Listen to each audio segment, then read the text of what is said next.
Yes, we are now going to move on with the thematic session. And for this, I would like to invite and introduce Mr. Phupsingye Namge, Planning Officer, Minister of Education and Skills Development, who will be moderating the session. So Phupsingye Namge completed his schooling in Bhutan with a focus on bioscience. He then pursued a degree at the Royal University of Bhutan, specializing in the technical aspects of biolife science, including research and project work. During his tenure at the Ministry of Education and Skills Development, he has managed various projects and publications, notably the World Bank Human Capital Recovery and Resilience Program, which is now nearing the completion of its first phase. So I'd now like to hand over the floor to the moderator, Mr. Phupsingye, to introduce all the presenters. Thank you, Mr. Karma. To begin off, as introduced, my name is Phupsingye Namge, and I serve as the Planning Officer at the Ministry of Education and Skills Development. So for today's panel discussion, our theme is based on strengthening learning. And we have 6 panel members, which will be composed of our discussant and 4 presenters. So to begin off with the introduction, let me introduce first to the discussant. He is Mr. Bishnu Mishra, and he is an educationist with more than 30 years of experience and development that served under 3 different organizations. And he was a teacher for the past 17 years, and he also worked as a technical officer and currently as an educational officer at the UNICEF. And we have the first presenter, Mr. Karma Gele, and he is the ECCD specialist for the Department of School Education. He was the first coordinator for ECCD program since 2007. He has been an advocate for the program and has contributed significantly to the development through his experience in curriculum development. We have the second presenter, Mr. Bo Schratzer. He is the curriculum specialist at the Center for School Curriculum Development at the Department of School Education. He is the head of the STEM unit at the Department of School Education, a role that he has held since 2012. Before joining the ministry as a chief curriculum specialist, he was also a teacher. He was a vice principal, he was a principal, and as a STEM educator, he is dedicated to enhance the science education. And we have the fourth presenter, Mr. Funsu Norbu, third presenter, Funsu Norbu. He is a physics curriculum developer at the CSCD, Department of School Education at the Ministry of Education and Skills Development. Before joining in as a developer, a curriculum developer, he also served as a teacher for the past 11 years. He combines practical knowledge with academic expertise, which focuses on designing and engaging a physics curriculum that emphasizes STEM education and learning competencies. And we have the final presenter, Dr. Gembo. He is the assistant professor at the Par College of Education at the Royal University of Bhutan. So before joining as a lecturer, he also served as a teacher and a school subject specialist and a principal. And his research interest includes teaching, assessment, mathematics, education, data uses, and comparative educations. And we have the final colleague with Dr. Gembo. We also have Dr. Saroj Thapa, who is a senior researcher and teacher educator at Drugyalpo Institute. So before we begin the panel session, the thematic session, I would just like to brief you on about a short rollout of how this panel discussion is going to proceed. We are going to have a 15 minutes round of presentation, and after that, we are going to have approximate of 12 to 15 minutes question-answer session with the discussant and the presenter. And after that, we will roll out the questions to the We'll roll out the questions to the audience, and the audience can also feed us with questions. So, shall we begin our presentation?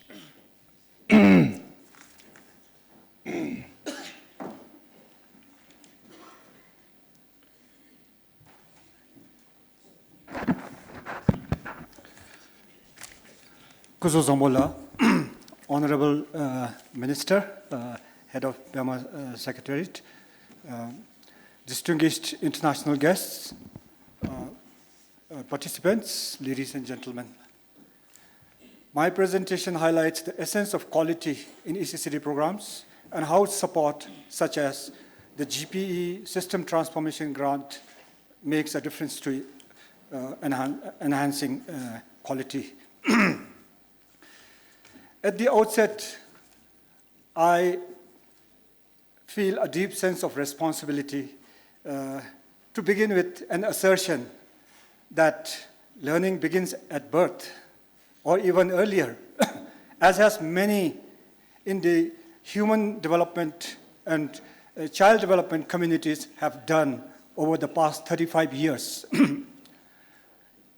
My own generation of parents and educators have heard it, but understood it rather too late to be able to do anything when our children have grown out of that critical stage in their life and undoing many of the things that have taken place becomes significantly more challenging. In Bhutan today, nowhere is this fact more pronounced and prominent than what His Majesty the King has said. A quote, "The goodness of a person is at its purest in the young, and this is the root from where all hope and optimism about the future springs." The noble vision essentially underscores the urgency of attending to the early years and also the sensitivity of the experiences that children have in this critical period of life where the foundations of all capabilities, attitudes, behaviors, dispositions, and well-being are built. This vision basically forms the foundation of quality, not just for formal ECCD programs, but also for guiding parents in terms of raising and nurturing their children. The formal sense of the word, sorry, I forgot to use the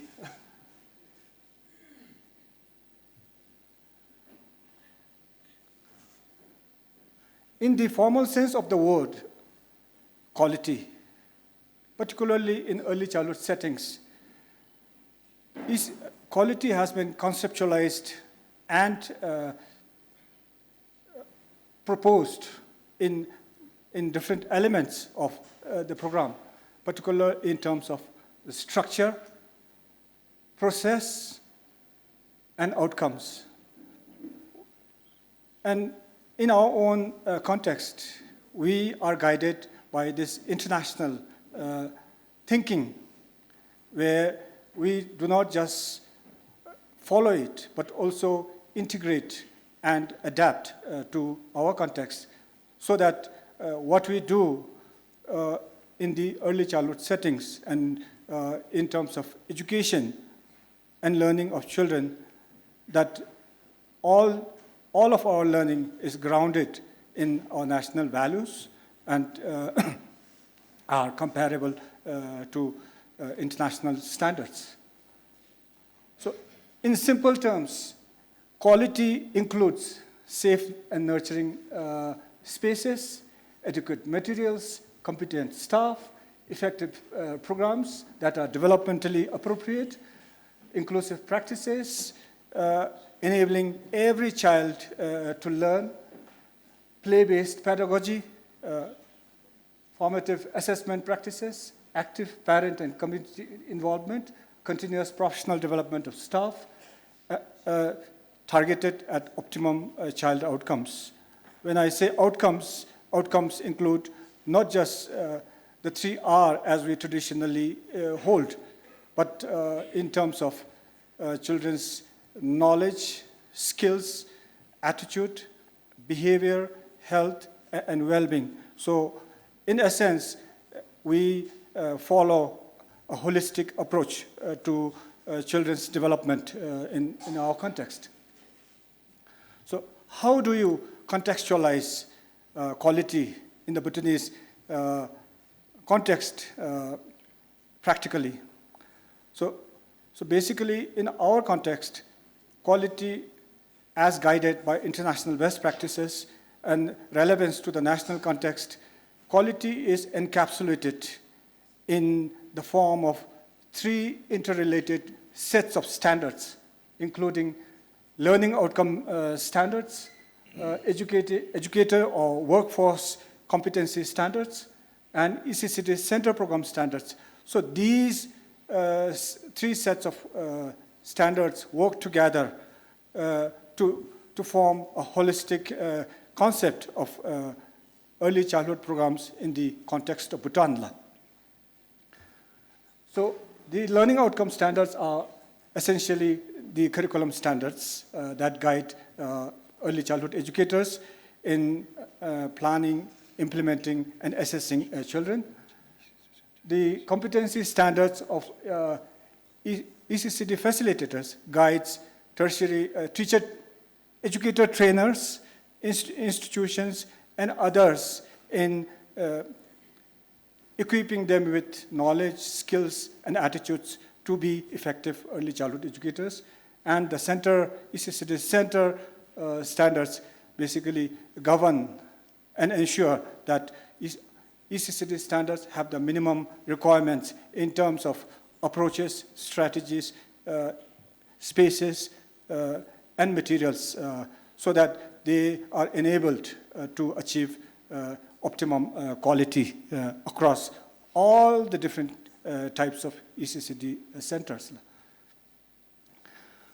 Now, what are the measures necessary for achieving and sustaining quality in ECCD programs? So it's, when we look at the quality, it seems complex because if we, particularly more so if we are not familiar with what is being done in ECCD. Traditionally, when people look at ECCD, sometimes it's seen as babysitting, or on the other end, as a softer version of school. So it's, therefore, ECCD walks a very fine line, and therefore balancing is the programs to ensure that these programs are comprehensive and qualitative is critical. So in terms of the needs that ECCD centers have are pretty simple, such as quality infrastructure, space, and environment enough for both outdoor and indoor learning, well-trained staff, so aligned with the competency requirements of early childhood educators. It is critical to ensure that the staff or educators working in early childhood settings have the necessary competencies and skills to be able to facilitate children's learning. Adequate learning materials, age-appropriate materials, preferably learning materials that are safe and stimulating, and of course, age-appropriate curriculum guided by the National Early Learning and Development Standards. So in this context, I would also like to go one step further and try to visualize how the GPE, particularly the System Transformation Grant, where we received $5 million entirely for ECCD, contributes to strengthening and enhancing the quality of programs in all aspects. So in terms of creating safe and stimulating learning environments, GPE STG, if I may say it in short, contributes to construction of ECCD centers and alternative home-based models wherever access is challenging, such as in scattered remote locations, given the terrain that we have in Bhutan.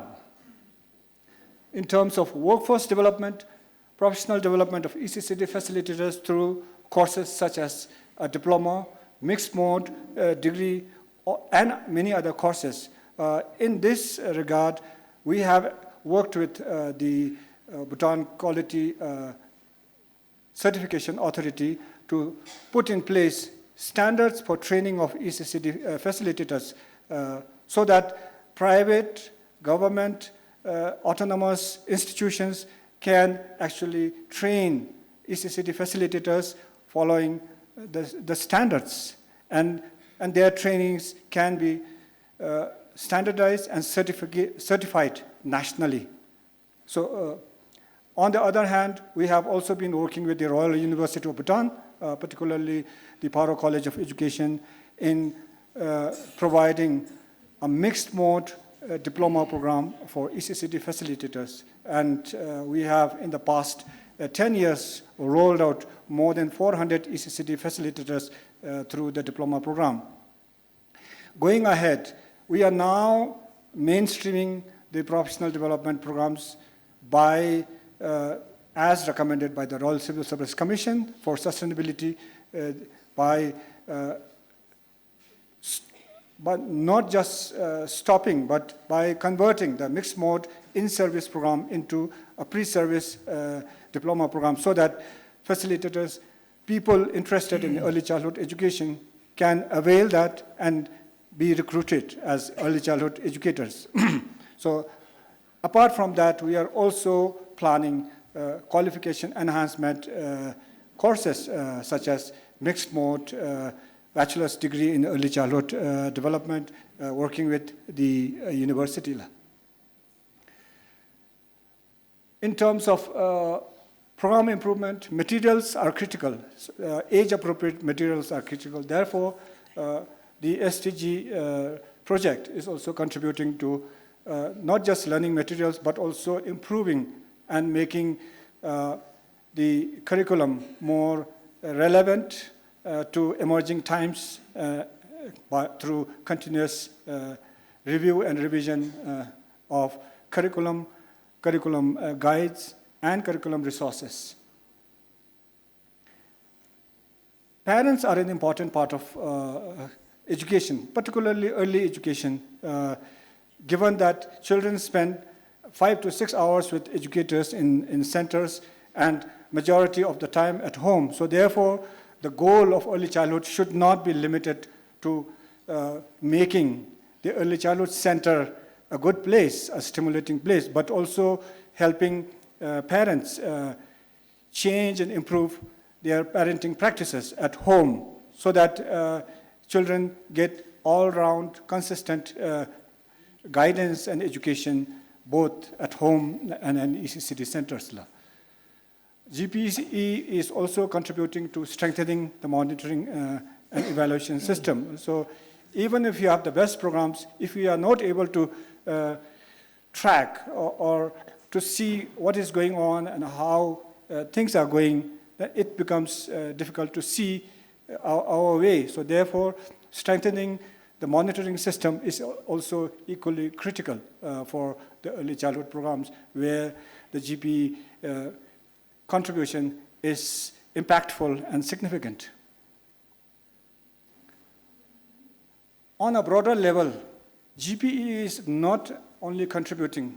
Of course, here I would like to mention not just GPE, but other supporters such as UNICEF, Save the Children, the World Bank, and others. Of course, the Royal Government of Bhutan. The contributions are significant in changing,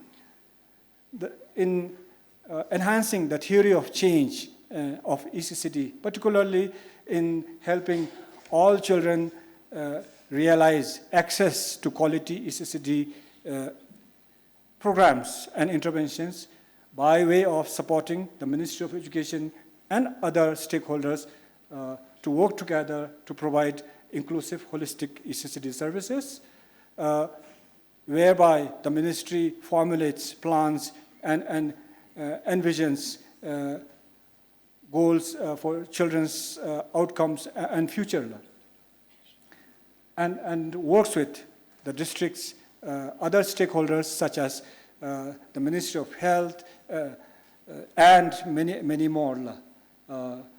And where Dzongkhag's implement and many other stakeholders engage in monitoring and assessing quality to ensure that we are on track and that our programs have an impact on children's developmental outcomes.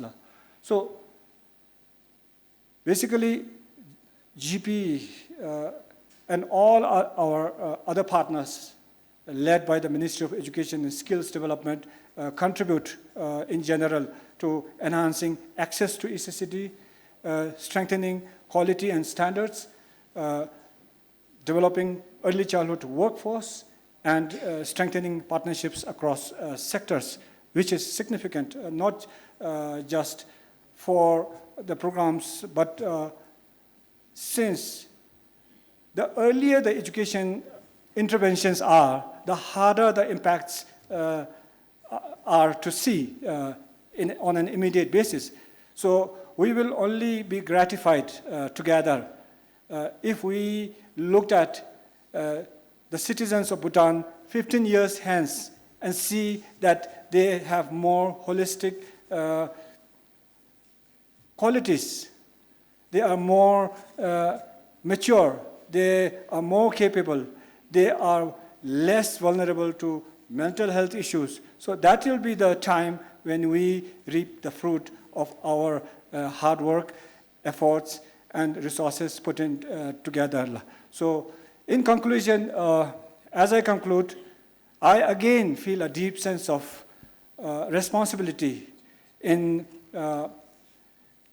expressing and conveying the gratitude and appreciation of families and children, young children all over Bhutan to our partners, including GPE, the World Bank, UNICEF, Save the Children, and all our partners who work with us to deliver holistic, comprehensive, inclusive, quality ECCD programs. Thank you.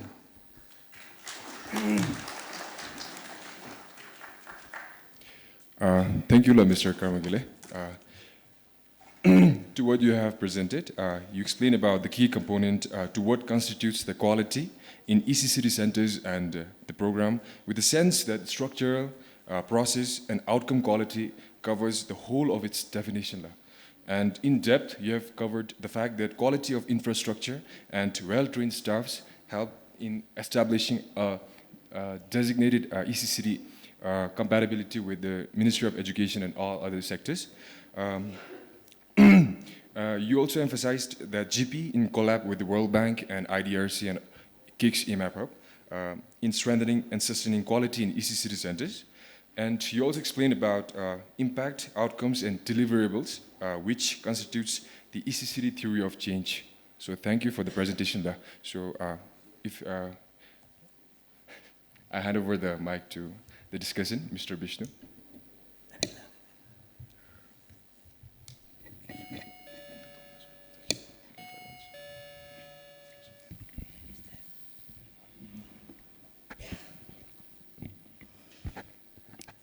So thank you, Mr. Kamagele. I think excellent presentation highlighting the theory of change by ECCD. You have highlighted some of the critical components of strengthening learning. We all understand that foundational learning is so important for lifelong learning. And ECCD is the starting point for that foundational learning. You mentioned about the purity of the innocent minds, and I was reading somewhere that the first 5 years of a child's life determines his or her future personality, the income level, the type of resilience. So there is adequate research to justify investment in ECCD. I have got a few questions related to this presentation for your kind consideration. And the first one is about access. You talked about inclusive, comprehensive access, and we know that today in Bhutan, the access to center-based program is around 40%, and we have got a long way to go. The SDG target 2030 is 100%, and we still have a big gap there. So what are some of the interventions that your division and the ministry will put in place to bridge this access gap, including for all children, that is children with disabilities, because we all know that in the centers, early identification can be possible, early referral, early interventions can be possible. The other question that I have for you is on your mention of workforce. We understand today that the ECCD workforce is quite, I don't know what word to use, but we have these grade 12 graduates doing an excellent job at their own level. But if we are thinking of professionalizing the ECCD workforce, what systemic structures should be put in place so that our children get a quality program? And the third and the last question for you would be on the multi-sectoral approach, because you mentioned that for the holistic development of very young children, one sector's interventions would not be enough. We need the intervention from the health sector. For example, nutrition is so critical for children at that age, because what they learn will be determined by what they have consumed at home, what they have eaten at home, nutrition component, other components of child protection, birth registration. So in other words, so many other sectors have to also play a role in providing holistic ECCD services. So if you can highlight on some of these. Thank you. Plus, thank you, Vishnu, for your questions. I think these questions are all valid. First, on the access, on our strategy to ensure that we achieve 100% access to ECCD services by 2030 in line with SDG goal 4.2. Here, we are doing as much as possible, as far as possible, as we can. So therefore, the center-based program is only part of what we are able to do in a straightforward manner, just by establishing centers where there are cohorts of children. By the way, for us to establish one center, particularly through public funding, we need to have a minimum of 8 children in a place. So that is the limitation, because most of our settlements are not clustered. And therefore, considering this, we are also exploring, piloting, and rolling out other strategies such as mobile ECCD centers, where we combine two villages, for example, and they jointly have one ECCD center, alternatively managed by an ECCD facilitator with the help of a parent volunteer. On the other hand, we are also exploring and piloting home-based ECCD programs. Now, home-based ECCD in the program in very scattered remote locations, such as if I take an example, in Paro, Sue, and these nomadic, semi-nomadic communities. So there, since it's all scattered and not feasible for an ECCD center, we deploy volunteer ECCD facilitators to provide interventions with a mix of face-to-face interactions as well as online virtual interactions, guiding parents on introducing interventions, because while we may claim to have good childcare and parenting practices, times have changed.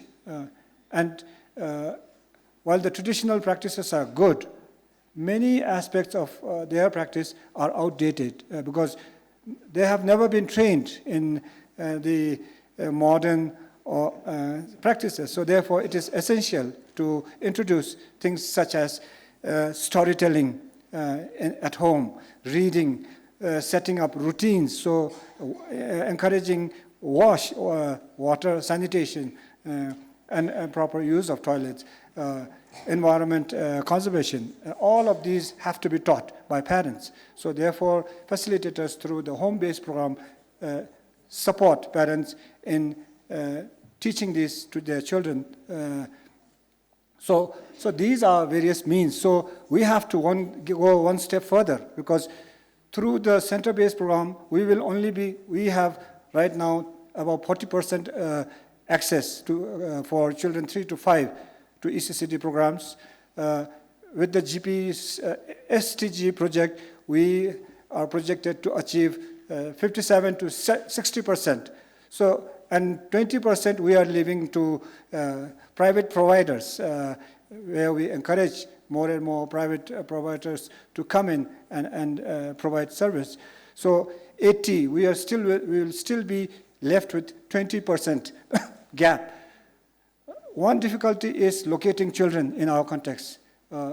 While our focus is mostly on remote areas, we are finding it challenging increasingly locating children, because most of the villages are vacant, particularly of young people and young children. So we will do it in the course of time and introduce or explore other innovative and alternative approaches, such as cash transfers, or home-based programs, where we encourage mothers staying at home to set up their own home-based ECCD with a certain number of children, so that we do not have to do it all by the government.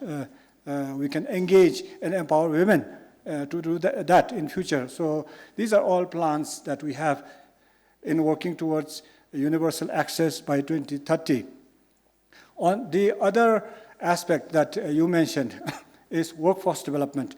So even workforce, the fact that we are transitioning from a mixed mode diploma to a pre-service diploma is part of our effort to mainstream professionalization of ECCD facilitators, so that we do not have to train them separately on the job, but they are already prepared and trained to do the job. So that is part of our professionalization plan, but we cannot afford to stop there, considering the continuous professional development needs particularly of educators. Today you might have a diploma. In 2 years, your diploma might be outdated. So therefore, the constant upgrading and updating of learning of educators is just as critical as providing service to young children. The third one, so how do we incorporate a holistic approach? So basically, when we design program and curriculum, we are guided by international frameworks such as the Nurturing Care Framework, which incorporates not just early learning, but health, nutrition, protection, responsive parenting. So we apply and draw from these frameworks to ensure that our programs are holistic. So these aspects of the early childhood knowledge is incorporated into curriculum as well as in practice in ECCD centers. Thank you. Thank you, Karma, for your responses. And I would also like to encourage all the esteemed audience to prepare your questions. I think there will be opportunity for you all to ask questions to all the speakers. So kindly make your questions ready. Before we move to the next presenter, Mr. Karma, one last question, if you don't mind, and you can respond later. you have been part of this recent assessment of the home-based intervention as one of the innovative models, because if we are to have 100% access, you mentioned rightly that we have to have several models to reach all our children. One of them was home-based intervention, and through the UNICEF support, we have conducted the assessment, and I think the results are in the preliminary phases. You might like to share a few outstanding findings, few significant findings from these home-based interventions data. Thank you.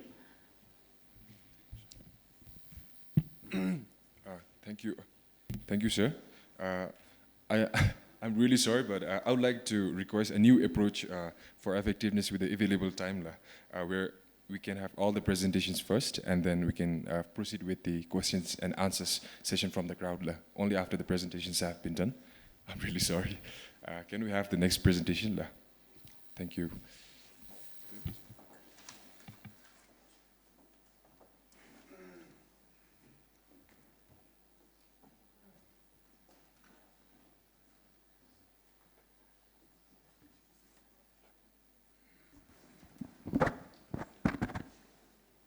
Honorable Dasho, distinguished international guests, my colleagues from the Ministry of Education and Skills Development, colleagues from Royal University of Bhutan, ladies and gentlemen, Kujujampo and good morning.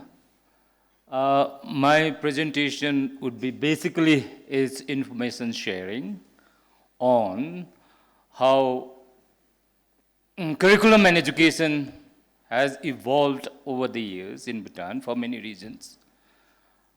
Education and curriculum this is one area where everybody has right to say and comment, because we all went to schools.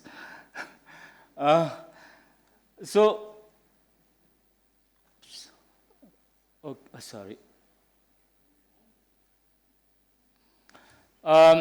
history of modern education in Bhutan. Prior to modern education, we had monastic education, monastic schools, basically focusing on Buddhist teachings and practices. The first modern school was established in 1961 in Ha by Gongjin Ugendoji, but until 1961, the formal modern education system began to take its shape. That is because we wanted some, a national human resource, just to build the human resource capability.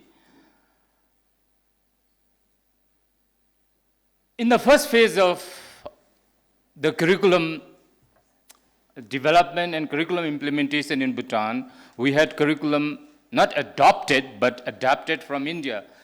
Like I went through that curriculum. I studied Indian history, the Mughal Empire, and the British Empire, and social studies, Indian social studies.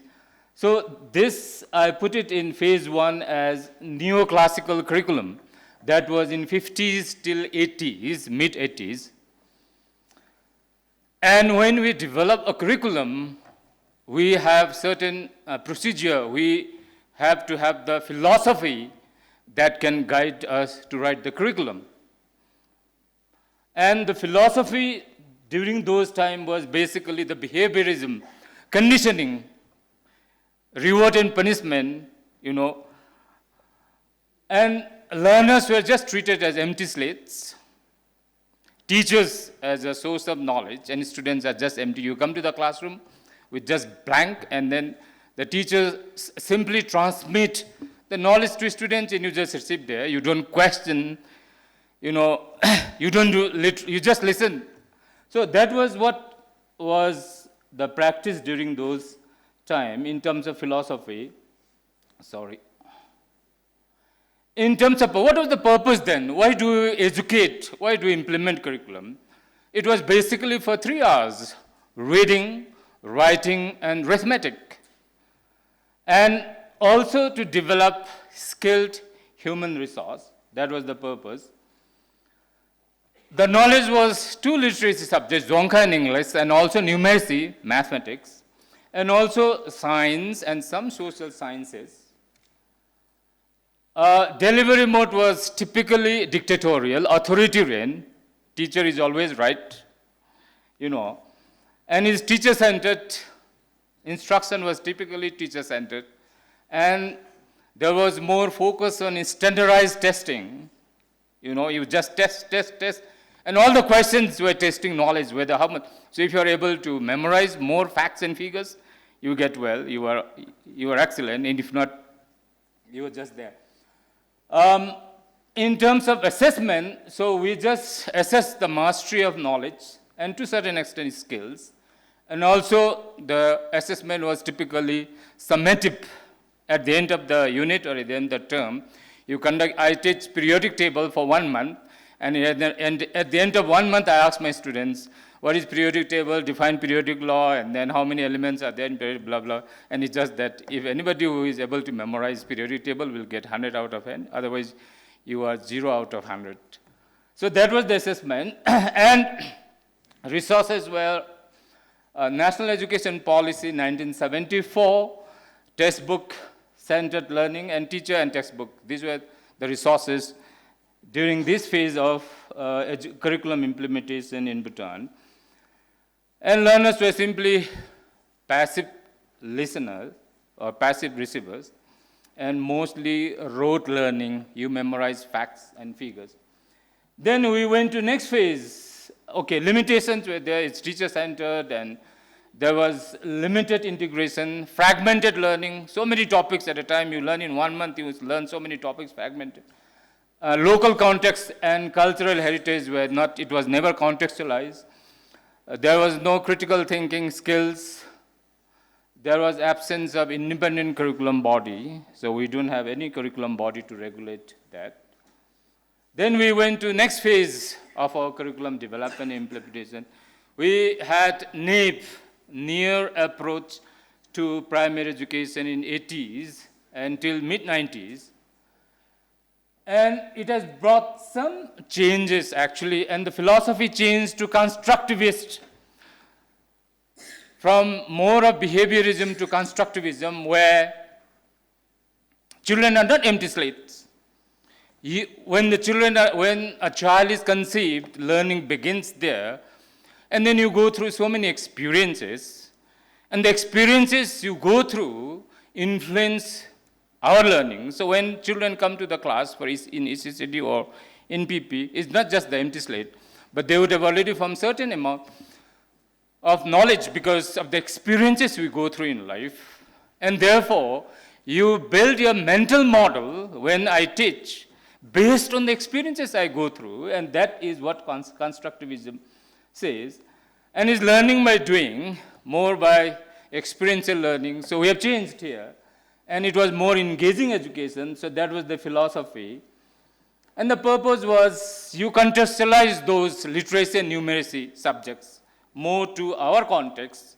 So contextualization, and then there was more of national identity, cultural awareness, and then national awareness, and also workforce preparation.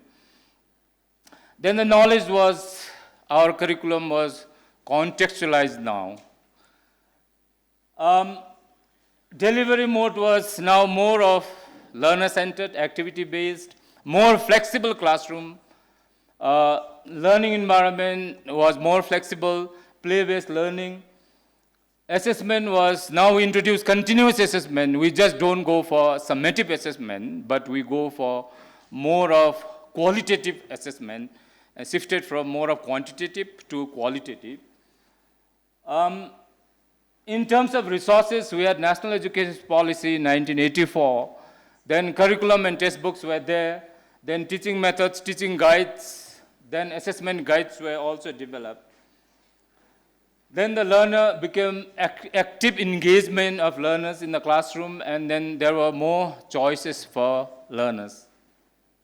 Then we went to, this is the limitations, of course, time constraint in a fixed curriculum. Resources, lack of resources, and rigid curriculum structure, mismatch between teaching and assessment. We still have that.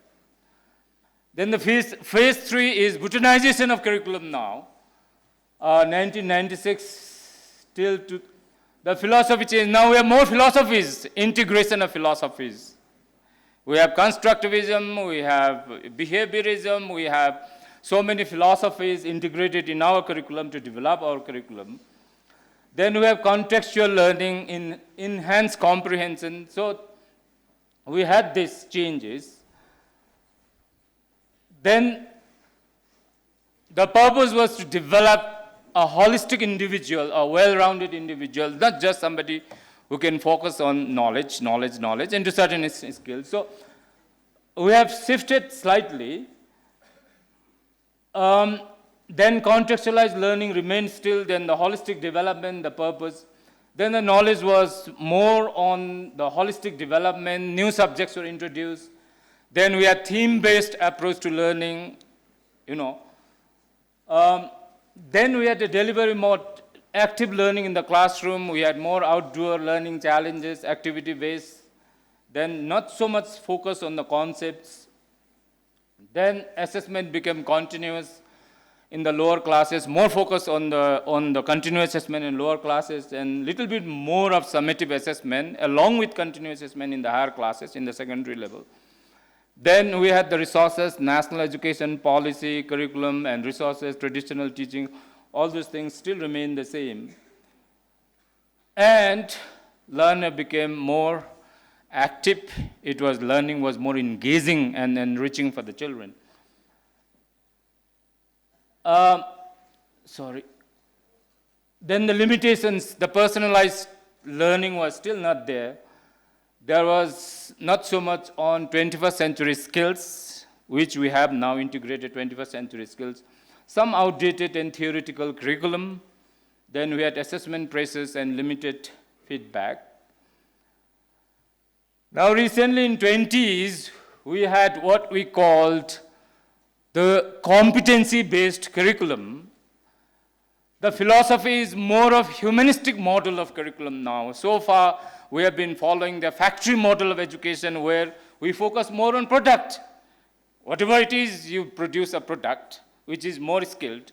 And we did not consider humans as an individual, a learner as an individual. So we shifted from the more of factory model of education to the humanistic model of education where so many things influence the way a child learns in the classroom, And then it was more of learner-centered, then integrated learning, cross-curricular learning. It's not only physics or chemistry or biology, but when I teach chemistry, there's history involved in that. So when we teach children, wherever possible, through integrated approach, cross-curricular approach, the learning becomes more deeper and more meaningful to the child, And then that's what we have also adopted, that integrated learning approach, experiential learning, place-based learning, where we use the place for learning, because the best classroom for a child in PP is the place itself where a child is, learning. So place-based approach. Then purpose was to develop a wholesome individual, well-rounded individual, not just focus on knowledge, the cognitive domain of an individual, but not only on the skill, the psychomotor domain of an individual, but an individual is also a human being with emotions. So we have this holistic, well-rounded development of an individual. Then we also focus on self-actualization. Then the knowledge was more of holistic competency, because competency is something where a child is able to use knowledge, skills, and values in a real-life context. You just don't become a skilled doctor, but you become a doctor who understands, the feelings of a person. You just don't become a skilled teacher, but you become a teacher who understands what a child is going through in the classroom, So that is holistic competency, experiential learning. You just don't teach theory. If I have to teach photosynthesis in biology, I make child design an experiment and go through the experiences so that the child learns and discovers and inquires, and the learning becomes more deeper. But the way I learn photosynthesis in my time would be just on the blackboard about theory and the equation and the definition of photosynthesis. So we provide more of experiential learning. Then we don't stick to textbooks. We also recommend open source learning for children, so that it's not the knowledge in the textbook, but it also the open sources. Then delivery mode is now the teacher's role is not from sage on the stage, but it's more of a guide by the side. Facilitator's role now, teacher's role is slowly changing. You are not the authority in the classroom in terms of knowledge. You don't have monopoly over the knowledge, but everybody knows everything actually these days, so you're just there to guide the children. So it is a facilitator. Student-led discovery, more of inquiry-based learning, where children discover, question more, discover, and learn, and not teacher saying everything in the classroom. Then experiential learning and inquiry-based learning. Assessment is competency-based assessment. When you ask questions, we just don't ask definition of photosynthesis, define photosynthesis. We would have asked children in the board exams in class 12 or in the regular teaching about what is the significance of photosynthesis? Is oxygen absolutely necessary for existence of all life form? How would children take that? So we give that opportunity for children to become more competent, and you just don't teach nervous system in biology, but we ask questions like, what, if given the opportunity, would cow compose symphonies and music and literature? Because it's the cognitive domain, the nervous system, that helps us to compose symphonies and music and drama and architecture. Would cow do that? So we allow children to explore and question, not just simply define nervous system and then distinguish between motor neuron and sensory neuron. And so that is what the competency-based assessment is about. We allow children to think more and deep. Then the data-driven improvement, we keep the data of the children. How are they progressing over the years, over the months, and just not simply teach 1 month periodic table, and at the end of 1 month, you have no data, and you just conduct what is periodic table, what is periodic law, how many elements are there in periodic table. That is not what education is all about. Then the system-wide impact. Then we have the resources. We have so many resources now. We have the policy, the curriculum document, the curriculum framework, the instructional guide. We have the assessment framework, then the guide for digital integration, and so on and so forth. Then we have more active learner now. We want children to explore more. We want them to be explorers. And most of the learning is supposed to be student-led, not the teacher-led. Then we have this mother document. Sorry. The heart of this document is the learner. Teacher is not important. The learner is important here. So learner here. Then we have 6 areas of learning. Essential areas: language and literature, and STEM, and society and development, and entrepreneurship, and creative arts, and health and well-being. So we have all these subjects in this school. Entrepreneurship, we have commercial studies, accountancy, we have society and development, social studies, STEM, we have physics, chemistry, biology, and so on and so forth.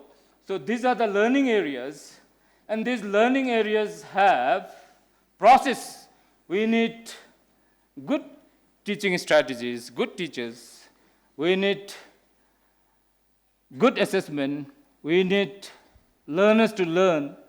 And the assessment, we need to have a good assessment system in place.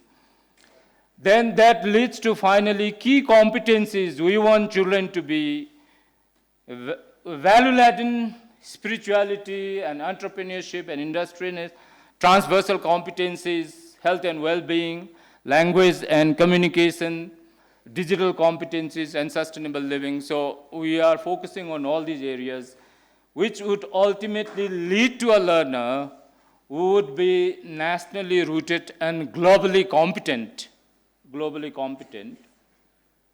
And at the moment, we are working with Cambridge International. Last year, we carried out the diagnostic assessment of our national school curriculum. So based on that finding, particularly with focus on STEM subjects and language, we are going to align early learning and development standards to Cambridge standard, international standard which Karma Gele is looking after. We are also going to align PP to 12 curriculum to Cambridge standards now. We are also working on bringing reform on assessment framework and assessment system. So we are working with BICSI, Bhutan Council for Secondary Examination, School Examination and Assessment. Then after we complete, so we are in the process of doing that now. We have many rounds of both online and face-to-face meeting with the Cambridge experts. Now soon they are coming and we are going to do this alignment process now based on the mapping that we are going to do. Then they are also now doing online training for assessment, BICSI officials on this assessment and the assessment system. Then based on the curriculum alignment, we are going to orient all the teachers across the nation on new curriculum and assessment. Then that is going to build foundations for full accreditation for class 12 examinations. So for 2026, class 12 pass out graduates, they are going to have co-branded certificate of Bhutan Council for School Examinations and Cambridge. So that the curriculum is expected to prepare students for higher education as well as global competitiveness. With this, my presentation, thank you. If you have any questions.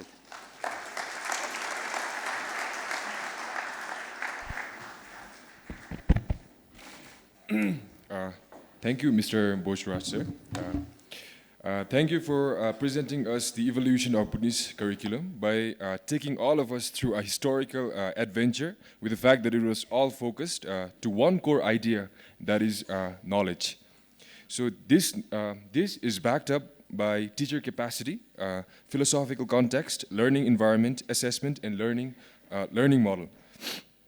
So, but with new approaches, there will always be limitations, certain limitations.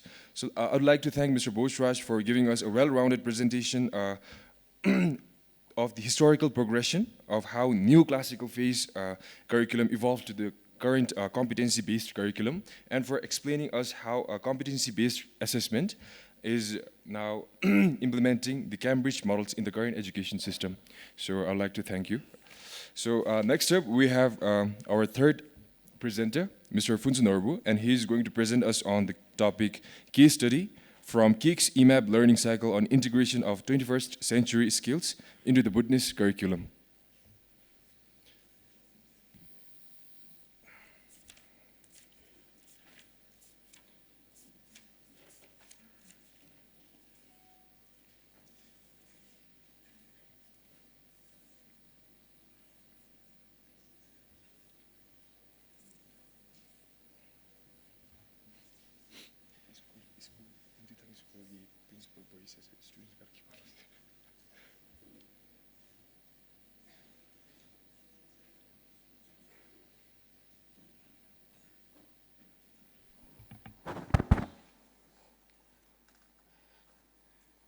Good afternoon to all of you. Distinguished guest from the international guest from RUB, then my dear colleagues and the students. So before I start to introduce myself, I'm Phuntsho Norbu, looking after physics curriculum. So basically today is not actually the presentation on the impact of the integration of 21st century skills in curriculum, but I'll share the way that we have actually, how we have integrated 21st century skills in STEM in curriculum. So just the journey of 21st century skills in curriculum, we got an opportunity to attend 5 days workshop in the Philippines, team comprising from BICSI, then curriculum, and then Ministry of Education. So that was in 2019, and then in 2020, we got another opportunity to attend online course on integration of 21st century skills in curriculum.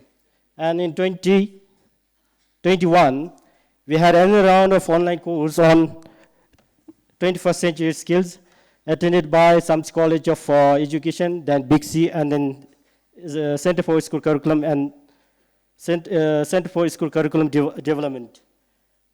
And then because of that, we got some kind of inspiration, and then we found it has got good impact, and proposed UNICEF to fund us. So during the first phase, the UNICEF has been kind enough us to fund us 25,000 USD. And with that, we have developed some handbook, the teaching, training packages, and trained some teachers. And the feedback from the first phase has led to the implementation of the second phase. That was in 2022. And then after that, we have content mapping, content mapping for the integration of 21st century skills in the curriculum. So I think I'll not explain this, because how actually the integration of 21st century skills align well with the vision of our national school curriculum, nurturing the holistic development and as well as to produce the innovative and the competent learner. So the approach and the implementation of integration of 21st century skills and STEM subject, the curriculum, we have conducted a gap analysis on the integration of 21st century skills in the existing curriculum.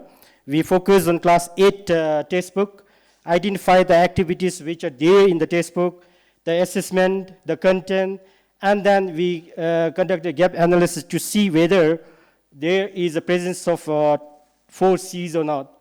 Then we have also studied the international practices and contextualize to our Bhutanese education system. The second thing we have done is the capacity building for the educators. So we have conducted a series of workshops and trainings to the teachers and curriculum developer. Then we have also integrated the innovative pedagogical strategies into the curriculum. Then, as mentioned earlier, we had the pilot implementation into the schools. In the first phase, we have trained oriented PDOs, the principal DOs. Then we have also oriented head of departments. Then we have oriented some teachers from especially center schools and higher secondary schools. And then we collected the feedback and did some kind of assessment. That led to the second phase, scaling and the policy integration. So we had the second phase of orientation to teachers.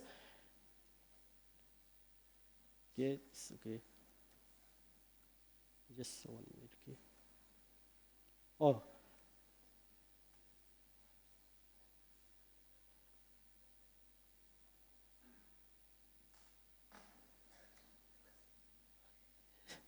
Sorry.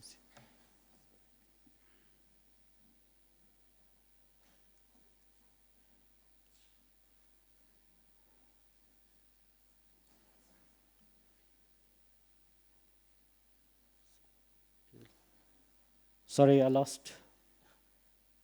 The previous slide.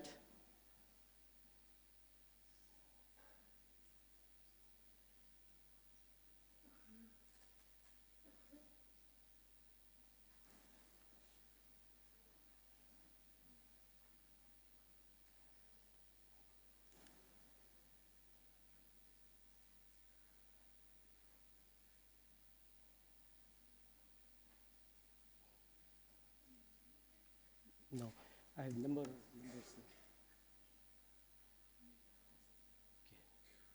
Okay, so after conducting the need analysis, we have produced a heat map. And then this is from class 8 science textbook, where we have analyzed the activities, then content, the assessment, and then found that the practice of 4 C's like critical thinking, then creative thinking, collaborations, and others, in science subject as well as in the social studies. So then we have zoom in and integrated 21st century skills in STEM subject. And what we have done was first we have done a curriculum mapping from class 4 to 12 STEM subjects. Then next, what we have done is like develop the handbook on integration of 21st century skills in the STEM subject. So from each subject, we have developed 10 sample lessons, including integrating 21st century skills in each subject, in each lesson.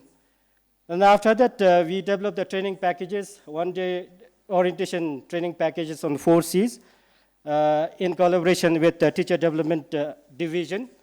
Then after that, we, as mentioned earlier, we train around 322 teachers during first phase, and then 22 PDOs, the principal GOs. During the second phase, we have trained another 193 teachers. So with this, we actually covered all the schools in Bhutan without leaving any single school. So as a cascade model, what they have done is those who got the training or the orientation, they train their teacher colleague. So this is the sample that we have, sample in the sense like I have taken out from the handbook, and I think this is the first of kind that we have developed. So we haven't actually touched anything with regard to the curriculum, because we have taken out the same thing like the competencies, then we have the objectives taken out from the curriculum framework. Then after that, what you have done is like a 21st century focus. For example, for this one, the 21st century skill focus is the creative thinking. So the strategy, we have identified the strategies where we can integrate 21st century skills. For this strategy, we have identified is like a design-based learning.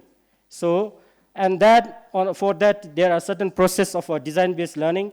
And then in this case, this is quite not really visible.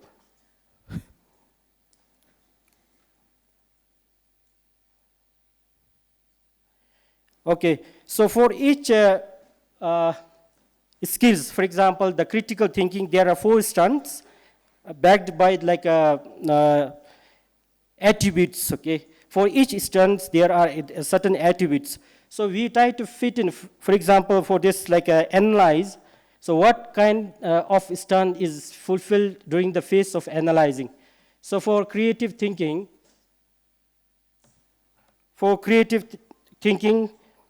there are basically 4 strands, the generation of ideas. So in analyze phase, the area where we are fulfilling for the integration of 21st century skill is the generation of ideas. And then when you go to the next step of the design-based learning is design. So in design, again, it's a generation of ideas. Then we have the range of ideas. Then we have number of ideas. But I have taken just only the small portion here because it's not fitting, but we have the handbook booklet, complete handbook around 113 pages.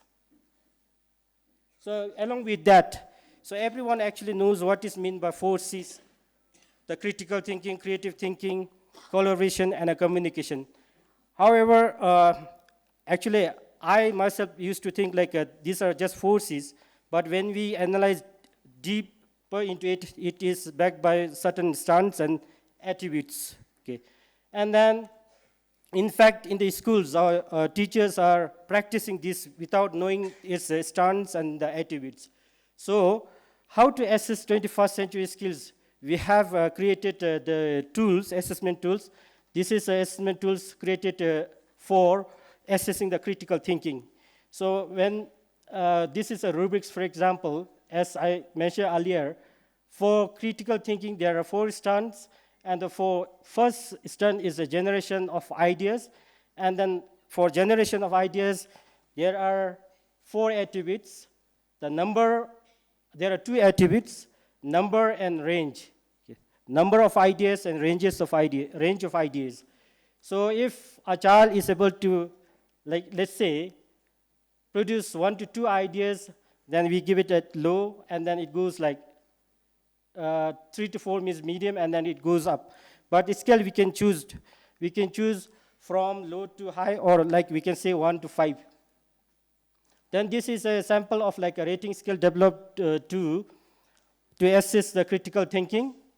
And then this is a checklist developed for assessing the critical thinking. And then we have collected some sample for the teachers who have actually are practicing. So this is a sample collected from one of the schools where the teacher is trying to assess critical thinking. Yeah, critical thinking. So he used a checklist. He listed the name of his students in one column, and then in the rest of the column, so noted down the attributes and then the strand, and then he used this to check the critical thinking, assess the critical thinking. So so challenges faced while we develop this one. Teachers' readiness. Teachers are not, actually some teachers face difficulties in adapting to the new technologies. And the next is the limited access to digital tools. The challenges faced. The assessment methods. The assessment method, we have a summative assessment at the end, which is actually not really favoring our teachers to practice 21st century skills. And the last one is a time constant. So after a year of implementation, we did a quick survey, and then the sample size collected around 150 from all levels of schools like primary, LSS, MSS, and then HSS. So we have 99.7% are government school and the rest are private. So now the frequency of integration of 21st century skills in classroom was, most of the teachers are actually practicing that, like they often integrate 21st century skills like 453. And then the 21st century skills in enhancing student engagement. So we have also looked at how 21st century skills enhance the engagement of learners in learning process. So maximum is 44%, that is for the high engagement.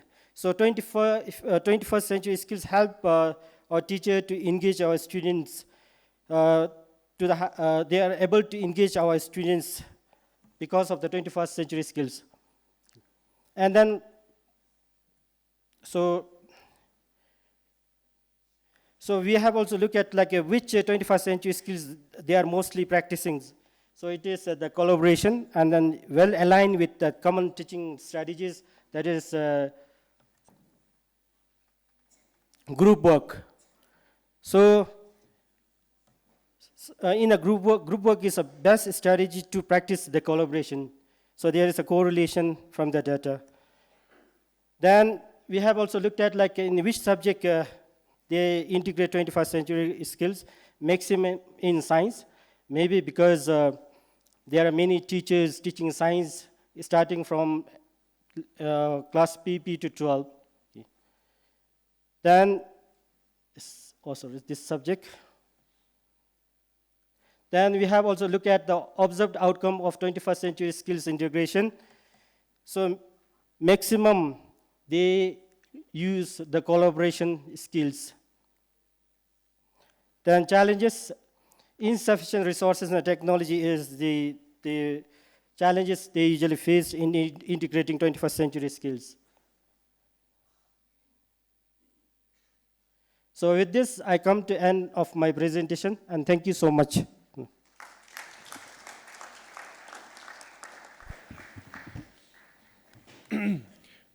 Thank you, Mr. Funtu, sir.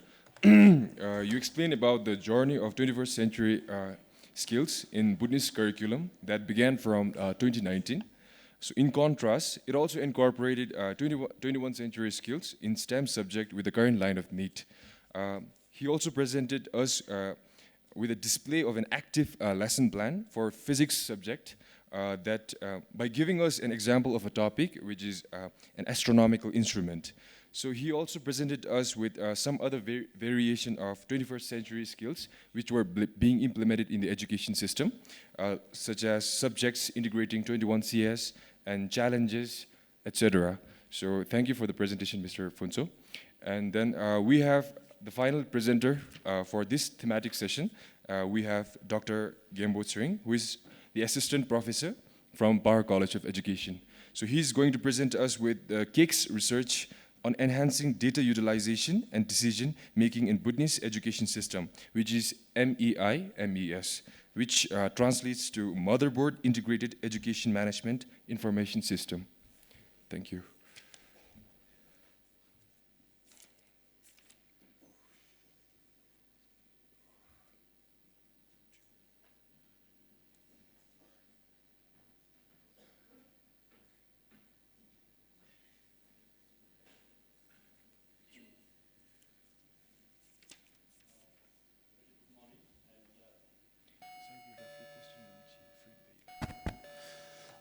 Very good morning and Kuzuzangpo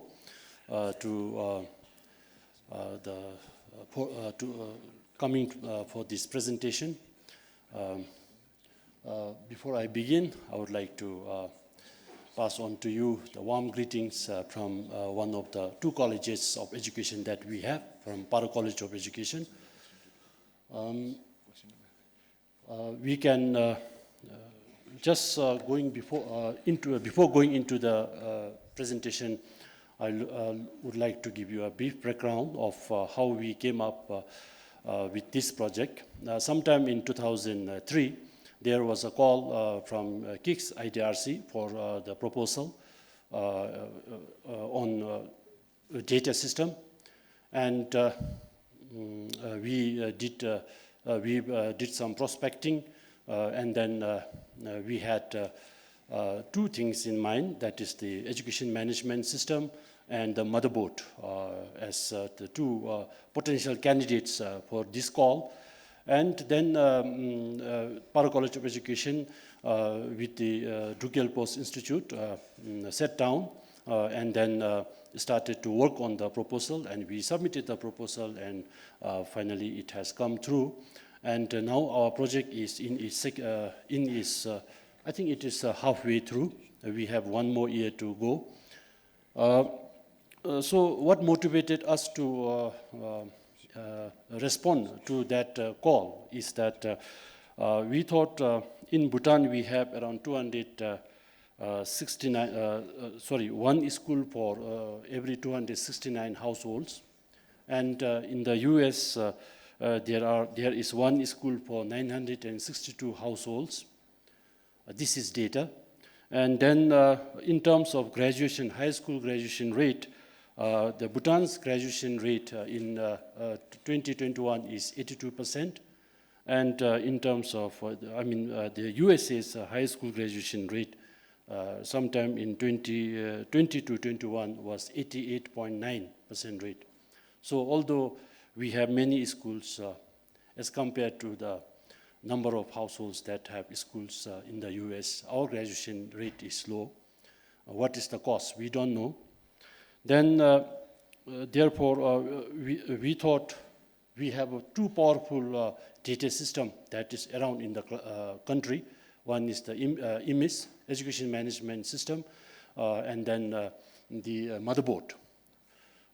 So we thought if these two systems are enhanced sufficiently, then the questions like sometime we can get to a point in time where the parents would receive some kind of compliments that we join you in celebrating your newborn. Now your child is ready for ECCD. Which school are you going to go? So, and then your child is not doing this way, that way, because of so and so. How would this be possible? Now the EMI is centralized, and someone, if there is sufficient data, can pass on these messages, which will even build social fabric, social cohesion. There is connection already between people looking after the children, direct parents, and also the people who are looking after the social welfare, for example, education, Ministry of Education and Skill Development. So with this objective, we put in our energy and then started to work on the proposal, and it got through, and now we are here. So I will take you briefly through how this project is going to enhance the two systems. education monitoring system that is there in the Ministry of Skills and Development, and the motherboard that is there in the Dugel Post Institute. So we have objectives. We want to generate evidence-based insights. We want to enhance stakeholder capacity. We want to mobilize knowledge and evidence through this IMIS. We also want to facilitate how to foster partnerships through this project. And we expect to have these outputs by the time our project is completed: research reports and publications, brief policy briefs and guidelines, capacity building materials. We also expect to develop some training materials. We had 2 rounds of meetings. The final round was recently completed with the stakeholders, and we were fortunate to have the audience of the Honorable Secretary of the Ministry of Skills and Development, where we were made to understand what this project could do to help build advance the IMIS and the motherboard in Bhutan. Then we want to disseminate. We have some dissemination events planned through this program, all geared towards enhancing the capacity of IMIS and the motherboard. Then, so how we want to contribute? We want to contribute to IMIS through this. Then we have finally outcome. So after this project, improved data-informed decision making. For example, the earlier 3 presenters, they had so much about data. The first one was talking about ECCD, how many children were born.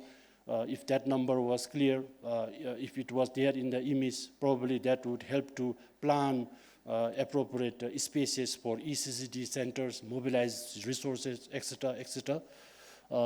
And likewise, decision making. The second presenter presented about the phases of curriculum. I would say very well put up. So far, the materials that we were aware, we're talking only about historical milestones in terms of the quantity. Then the second presenter put up in terms of the quality also. These data are hard to come by. Now, if IMIS was there, where the development milestones are archived, the future people could easily access and have better reflection opportunities, all geared towards improving the education system. Then we have enhanced, and the third presenter was also talking about how the developments have taken place. But again, as researchers working in the universities, we don't come across this data easily. So if there is a system, centralized system, where all these developmental milestones, along with the challenges and the pros and cons could be there, it would again enhance the education system, enhance equity and inclusion. So as I was talking earlier, having a compliment sent out to a remote school, parents who are living in a remotest part of Bhutan, saying we join you in celebrating your newborn, or your child is now school-ready age. What is your plan for his schooling, which school you want to admit? This will bring equity and inclusion. And there are more to talk about equity and inclusion in terms of resource development. What are the the number of teachers working in certain schools, the qualifications that the teachers have, their pay scales, all this reflect towards equity and inclusion. And also the special needs students that go to different schools. If database is there, the policyholders can just sit by and then assist based on the data. We also have a system of calling for the last-minute submission of documents. For example, promotion. Teachers have to work very hard to submit their promotion documents. If the IMIS is very much enhanced, then there need not be last-minute rush, because it will be a process where transaction happens from point to point managers to managers.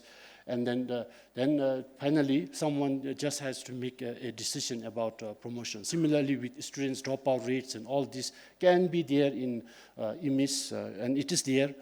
we will share this soon. And then we want to strengthen data systems, how to collect data, management, and this objective again has its relevance.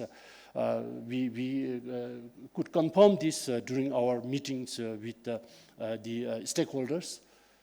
Then we have increased, we want to see the increased knowledge sharing based on EMIS. Right now, EMIS is, I think, accessible to schools, and not many parents also access. And what are the data pieces that are there in the EMIS, not many people know. So we expect that through this project, we can multiply the users of EMIS at different levels.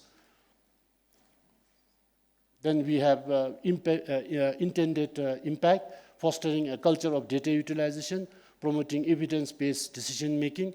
We see lots of meetings happening, lots of talks happening, and then finally, when everything has happened, that person has to go somewhere else, has been transferred or engaged somewhere else, and then that person walks away, walks out of the system along with the data. So the data becomes so much tinged with the associated with the personality of that person. Now with this project, we hope that that doesn't happen. So stories are supported by data, not the opinions, as earlier some a keynote speaker said that basically it becomes opinions. So we think that with this project we can somehow move that part and then make every discussion in the meeting, every dialogue, every conversations that is happening at different levels based on data, not about the grandfathers told me this story or so and so. Then promoting GEI, the gender equity and inclusion aspect. I think the ECCD presenter talked about this, and then the curriculum also is talking about inclusion, and Paro College was also fortunate to have one project focusing on inclusion. Paro College had one project funded by KIX, I think especially focusing on that part, and so we have two projects. With our project, it is the second project being funded by the KIX, and this we want to focus very strongly and how the data will be disaggregated to find out these GEI issues in the children. Then enhancing data systems and infrastructure. We are also happy to learn that our EMIS now is being revamped, funded by UNICEF, and our whatever work we are doing is also getting cinched with the revamping of the EMIS. Then facilitating knowledge transfer, encouraging global collaboration. So whatever research, whatever knowledge generation we have, it will be made available online. And then this will prove as a benchmark to talk further with people interested in Bhutan's EMIS and the motherboard. And so these are the objectives. Now to begin, to fulfill these outcomes, objectives, and all this, we need to really have some starting point. So we did a situational analysis, and what do we know about EMIS so far? So we used this framework, and this framework has been used in, it has been claimed in literature that this framework has been used in 160 countries across, around globally. So this is the framework. So you can see there are mainly there are 4 areas. One is enabling environment, which has 6 variables. Likewise, system soundness, then data quality, utilization and utilization for decision making, the EMIS. And then this is subjected to SWOT analysis. And once the SWOT analysis is performed, then we derived 4 scales. One is first the minimal scale, non-existent of the required quality of EMIS components is latent. Then above that we have emerging, then we have established, then we have advanced. So let's see where our EMIS falls. So we looked at this each area, enabling policy, then we looked at system soundness that way. We looked at data quality. It has own further variables, We looked at system utilization in decision making, and then we had that after SWOT analysis, we had benchmark scale. We used this, so we, like I said earlier, it has latent, emerging, established, and advanced. And now, the pink color, the enabling environment is still emerging. So that indicates there is much to do with the in moving forward the EMIS to its expected goal. Likewise, system soundness also is emerging. Then data quality is established. Somehow data quality has gone up. It's good to know, but still there is a space to move from there to advanced. Then once that is in advance, we can claim that the EMIS is actually doing its job as it is supposed to be doing. Then we have utilization in decision making. It is also at an established stage. So much is there that can be done to enhance EMIS, and we are working on that. And our project is, as I said, halfway through.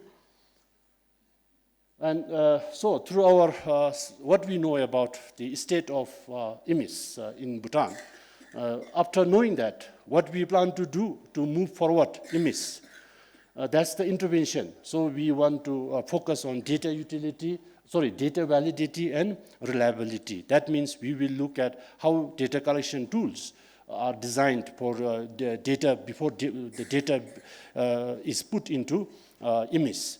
And then what is the reliability checks and balances that are framed. We will look at that. And whether data is serving its purpose. So that also is validity. Then we will look at how data, once the data is there, what is the data use culture? So what are the measures that are put in place? And if the measures are not in place, what can this project do to facilitate the invention or development of measures to foster data use culture in Bhutan's education system? Then benchmarks. So this study itself is a benchmark. Now, henceforth, if anyone is going to talk about EMIS in Bhutan, they can use this study as the benchmark and talk. Then we have areas of enhancements. So we have around,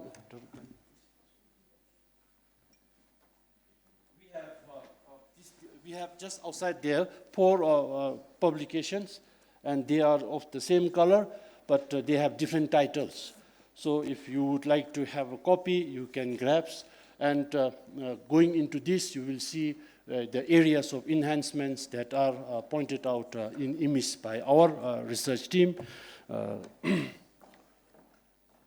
And with this, my part of presentation is over.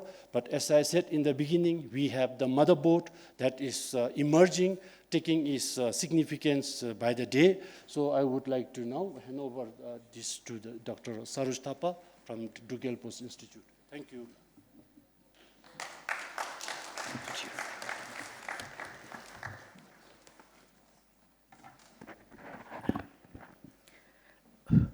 Hello, my name is Saroj Thapa, and I'm part of the same project. I'm the co-lead in this project from Drugelpo's Institute, and you've been hearing about the motherboard a lot, but I am not sure that many of you know what motherboard is, because it is an in-house, custom-built system of data management for Drugelpo's Institute. We started working on it.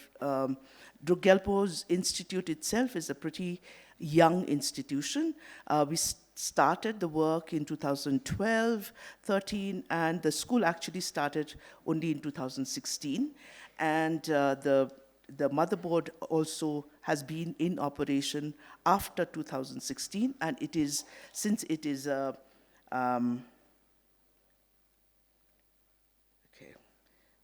So since it is, it's a evolving system. So there are new features added to it as we go on, as the need arises, or as we feel that when we are working with the school and the students, whatever is the direction it needs to take, or whatever is the additional features it needs to have, that we've been adding it. So we call it a very dynamic platform. So it's a lot to read. So basically, I've said what it is. It's motherboard in Bhutan Baccalaureate Learning Management System. Bhutan Baccalaureate is this system of education that is being developed, or that has been developed at the Drukgyalpo's Institute, which is currently being practiced in 24 schools in Bhutan. And so this is this motherboard, it captures the learning journey of all its users, not only the students, but also the teachers and the administrators, whoever actually inputs data. And it is a data system which is accessible to the students, the teachers, and eventually it will also be accessible to the parents, to the community, but at this stage it is not. And so the data, therefore, tends to be very detailed and descriptive as well. So it's a lot of qualitative data that we are dealing with. So in Bhutan Baccalaureate system, assessment and reporting is extremely important because assessment and reporting is not just a summative tool, but it is something which helps a learner to develop, to grow. So if you take a student, the student himself or herself will make a roadmap of what he wants to learn, and he will be constantly assessing himself against that. So and then he will be saying whether he has achieved his goal, his target or not. And then there will be also his mentor who may be putting in the details. There will be coordinators. We believe in holistic development, everybody does, but in the Bhutan Baccalaureate system, we believe that the 5 areas of development, which is cerebral, social, emotional, physical, and spiritual, these 5 areas actually cover that holistic development. And so we have coordinators for each of these areas, and all these coordinators are also reporting on the student. The student will do a self-assessment, and the coordinators are also adding to it. The mentors are adding to that, whether it's valid, it's not, whatever needs to be improved, etc. So there is a whole lot of data that is gathered on motherboard. Therefore, motherboard is it generates. I mean, and when you look at all that data manually, it would be absolutely impossible to go through it, but the motherboard sifts through the data and generates reports on each individual student. So it's, as I said again, and I would like to maintain that it's a dynamic platform. And here, we are listed here what are the different features, that the user types are. Users can be individuals, organization, because organization, as in not just the Drukgyalpo's Institute or the school part of it, the Royal Academy, but also all the other schools that are using motherboard. So they're the organizers, and there are various applications that are add-ons or that have been integrated into the motherboard. Data inputs are at multiple levels. I've already mentioned at the individual student level, at the faculty level. So there is digital identity management. We are very, very particular about security, data management systems, backstory, roadmaps, and learning framework services. The backstory of each student is recorded there, roadmaps of each student, as well as the class, the whole group roadmaps are made. Cross-pollination service, in the sense nothing is in isolation, everything has to talk to each other. So whether it is domains, whether there are various subjects that you're learning, they need to talk to each other. The grades, whatever, when you're giving grades also, they actually talk to each other. So that kind of cross-pollination is happening all the time. Even 5 areas of development, they are cross-pollinated. And so it's an assessment engine. It also creates a portrait service. I mean, in the sense that at the end of the school year, a student doesn't go home with one sheet with A in English and B in mathematics, but the student goes home with a portrait in which he himself has also written about what he has learned, his learning journey, and at the same time, there are evidences based on all the other activities he has been involved with. There are video clips, there are transcripts, everything put together. So it's a portrait rather than a certificate. And there is a Bhutan Baccalaureate chatbot where you most frequently asked questions are dealt with by the chatbot, and there is also a teacher resource space, which are common to all 24 schools. So we also did a baseline study for motherboard, and the data was collected from all 24 schools. Then we did strategic sampling method, and we chose a number of participants from each stakeholder group. The stakeholders are basically the principals, the system administrators, teachers, and students. So the questionnaires that we created were inspired by SABRE, because we wanted to make it as close to what is being looked at for EMIS, but we realized that what is being done in EMIS is the macro level data management, and therefore we had to completely contextualize it also. But more or less, we have tried to cover those areas that EMIS looks at. And so the themes that we looked at was general experience of the users, personal and academic growth, decision making, ease of use, system reliability, stakeholders engagement, training, and equity and inclusion. Now, a thematic analysis approach was taken, and we did the data analysis. And we're proud to say that overall the stakeholders were all satisfied with the use of motherboard. We've got very positive responses on all counts. There are certain things that we've also learned, that especially in the area of gender equity and inclusion, there is a lot that the motherboard probably can be enhanced upon, and that is being worked on. This learning from this survey, this is being worked on in the motherboard version 2, which is being developed as we speak. And so what we found is that most stakeholders were generally, they all felt, oh, it's motherboard's easy to use and it's good and all that. Principals felt that the students were not easy, they couldn't easily access the resources. But then this resource thing is also, the resource bank is being developed only recently, and it is shared, but maybe ease of access has not been so great, but it is being worked on again. But the system administrators, those who are developing the motherboard, they were the most critical of the motherboard, and they were the ones who were grading it very, very honestly maybe, and very critically.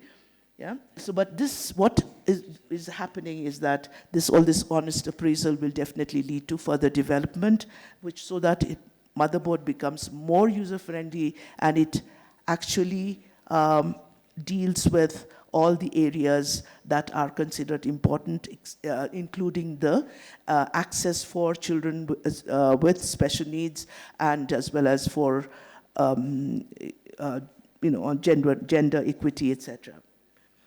So yeah, so the system reliability in terms of uptime, performance, etc., has been also satisfactory. Everybody's been positive about training and support provided. And while all learners have equal access to the motherboard platform and resources, the access for persons with special needs needs to be developed, and that is a gap that needs to be filled, and it is a great learning for us as well. So thank you. I've tried to keep it brief. Thank you.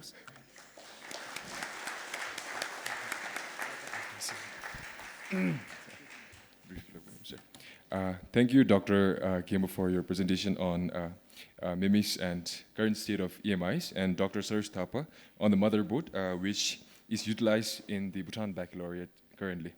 And I'd also like to thank both of you for giving us an insight with the MIMIS objective, outputs, and outcomes, such as improved data-informed decision-making, enhance equity and equality. You also gave us a brief account on the intended impact, which included the current challenges, such as promotion of GEI, the gender equity, equality, and inclusion. So I'd also like to thank Dr. Saroj Thapa on giving us an overall overview of the motherboard, which is a dynamic platform that is constantly evolving in response to the learner's need. So that's all. So that's all for the presentation for this session. So I'd like to thank all the presenters for their presentation that enlightened us with what is being implemented, what is to be implemented, and what is accomplished. So now we will proceed with a brief question and answer session. And I would like to hand over the mic to the discussant. But before that, I would like to call on Karma Gele sir on the stage for the question and answer session. I guess he's not here, so we can proceed with the question and answer session.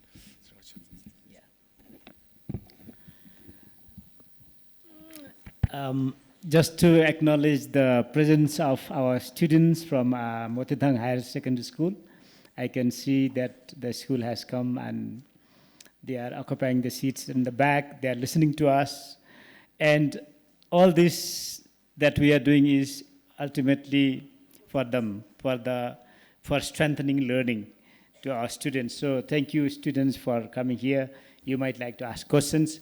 Wonderful presentations, all the presenters.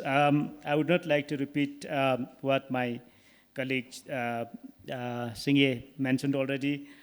In the interest of time, because this session was supposed to last up to 1 o'clock, and I think we are already there. So we have to make a decision of how much time allowance we can have. I'm turning to us, Dr. Sedin. How many minutes can we dedicate for this discussion so that we can accordingly ask the questions?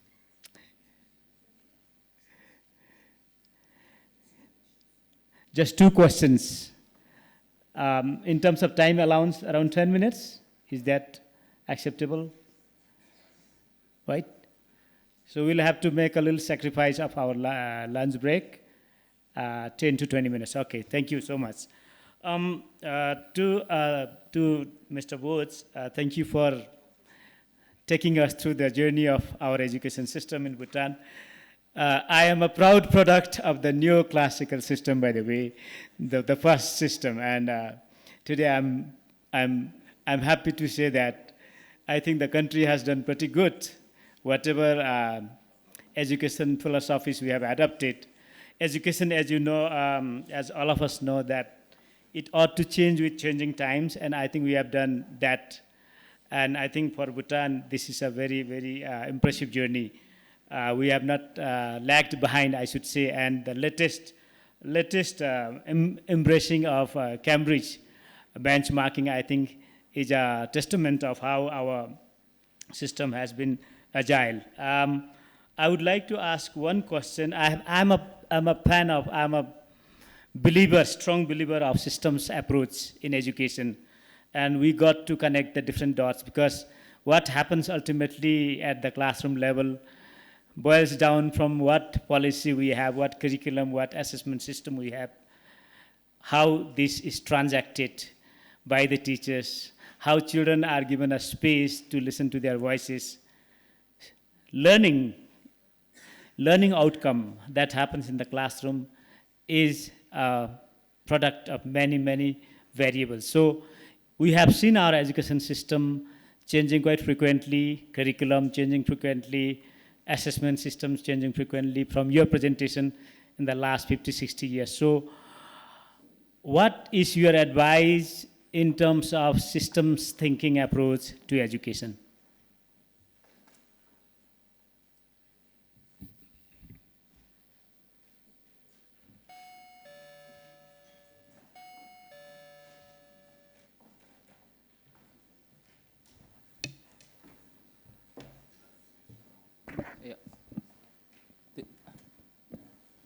It's okay. So, can you repeat your question, sir? So, I'm sorry for the lack of clarity. In systems thinking, the different doors, the different variables have to connect for the car to run, if you like. Yeah. So, for our education system, we have been doing things mostly in fragments, sometimes not so holistically. So, from your presentation, what is the advice to our students, to our audience, to the policymakers here on the adoption of a more system-wide approach to education? I guess we need to change because curriculum and education is something that is always dynamic. And then when it comes to the recent changes that we are trying to adopt, many of us are having confusion that, you know, we are directly bringing Cambridge curriculum and then just implementing it.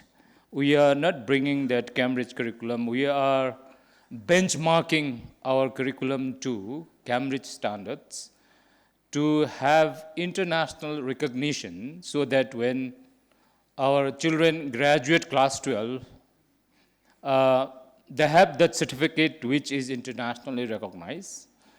And then at the moment, of course, the system, we need to change it because if it is for the betterment of the, you know, the learning and the system, I think we need to change it. And then we are going ahead with that. But the only confusion at the moment, the media is highlighting on the Bhutan curriculum is frequently changing, as you were saying. And then, you know, frequent changes in the curriculum, in the assessment system, and then children are confused and we are not giving enough time to settle down. But I think this time it's not directly bringing Cambridge. We are benchmarking it to Cambridge and then having an international recognition so that we keep everybody's mouth shut. Thank you.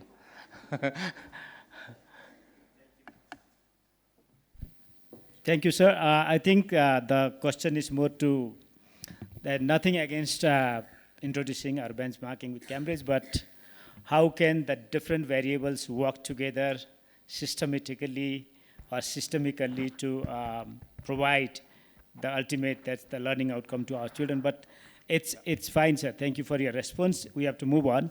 To Mr. Funso, I would like to congratulate for implementing one of the KIX researches in the curriculum. Quickly,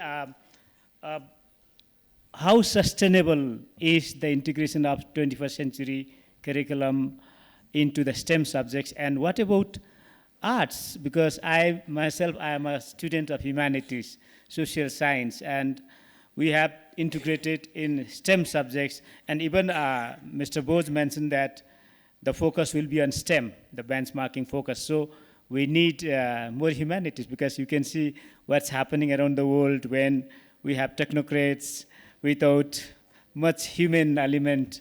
So my question to you is, what are the plans for the ministry to sustain those results? How are you monitoring them? And what is your plan for integrating in art subjects, the critical thinking or the forces? Thank you, Mr. Sir, for the question. So talking about the sustainability, though we have actually integrated the 21st century skills in STEM subject, this doesn't mean that other teachers are deprived of these practices and then orientation. So when we orient them to the science teachers, they become the focal person of their school. And then in down the line, they have to orient other teachers as well. So that's why, though we have oriented around 400 teachers, but when you look at the data presented during my presentation, respondents were around 1,050 something, which means they have actually implemented and then trained other teachers as well. So regarding the sustainability from the other area or the lens, so actually there are activities already embedded in all the subjects, and then our teachers are actually practicing that, but without knowing they are practicing the 21st century skills. So as long as the textbook and the curriculum framework is there, 21st century skills will be there. And if we have, we are trying to include as the latest innovative pedagogies and assessment modalities to bring the 21st century skills in the light. Thank you. Thank you for your response, Punso sir. Finally, to Dr. Gembo and team, quick question, because your research is halfway through, so I do not have a very elaborate question, but I was very much interested in the DGI's motherboard approach and The question to you, Dr. Saroj, would be, can this be scaled up to the rest of the countries, rest of the schools in the country? Because I understand that some 22 schools are piloting a DGI model across the country. Have these schools also adopted the motherboard approach? And if this is found to be very, very robust in terms of enhancing learning, strengthening learning, can this be scaled up to the rest of the country, even as we are enhancing EMIS?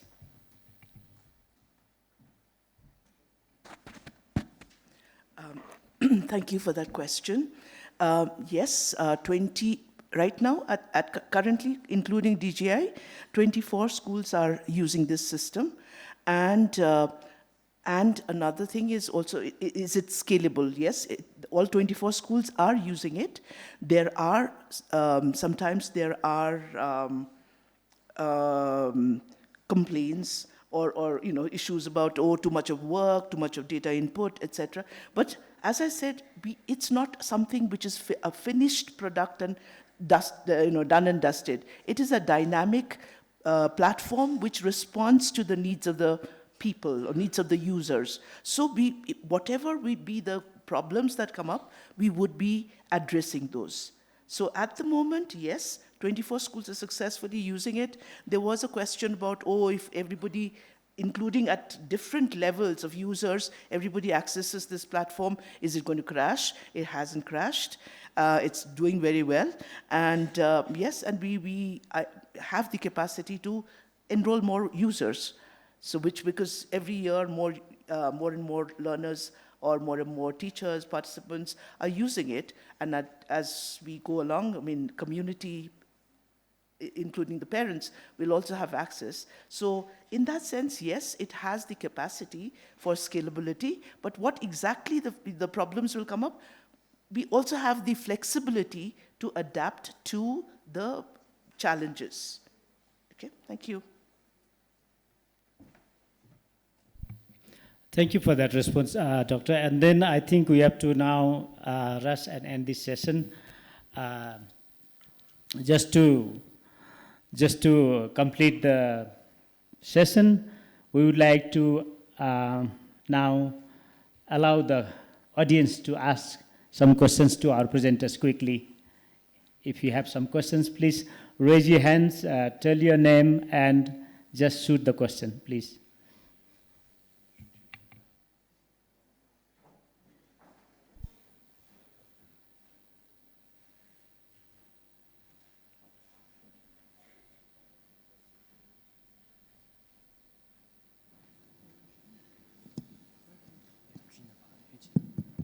Hello, Kuzambo. I'm Senjo from RTC. And by the way, we have RTC students in the audience as well. The other day, I was moderating a session on gender-inclusive governance. And my takeaway from that session was that, one of the greatest barriers to gender equality in Bhutan is Bhutanese contentment with gender-neutral policy frameworks. So I'm wondering to what extent curriculum is inclusive. And by inclusive, I mean inclusive of PWDs, inclusive of gender inclusivity. Thank you. If you can direct the question to any one of them, or is it specifically directed to Mr. Bose, to Dr. Gimbo? Somebody who mentioned about the gender GEI, gender equality inclusion. Yeah, Madam Jincho, it's inclusive, it's very much inclusive, and one of the key priorities during our benchmarking from Cambridge is inclusivity. Inclusivity, it's very much gender inclusive, all inclusive actually. We have addressed all the diverse learners in the thing, and that is one of the key priorities during our benchmarking soon.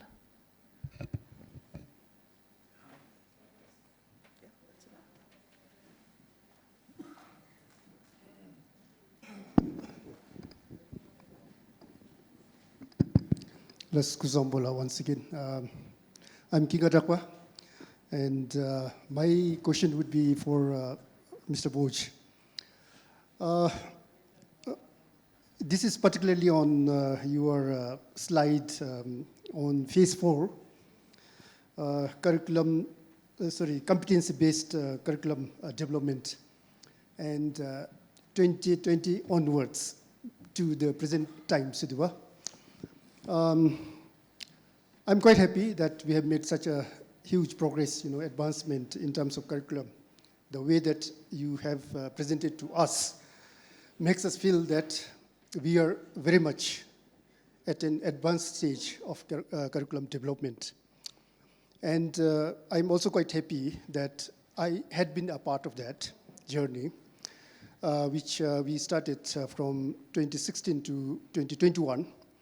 And I left the organization from 2021. And I'm quite happy and also very much attached to this work that we have done so far. And my question would be, is the intended curriculum translated, in the field, in the classroom, in the, because one of the challenges that we felt quite persistently, was the difference between the gap between the intended and the implemented curriculum. So when I left, we were more or less ready with the curriculum, but what was left was that we need to train the teachers, make the teachers ready to deliver that curriculum. And I would like to know now, what kind of advancement has been made in terms of training the teachers and in terms of making them ready to deliver the curriculum as intended. My observation till now is that I think there's still the gap existing. So what are you planning to do as you as the MOESD to translate that curriculum into reality?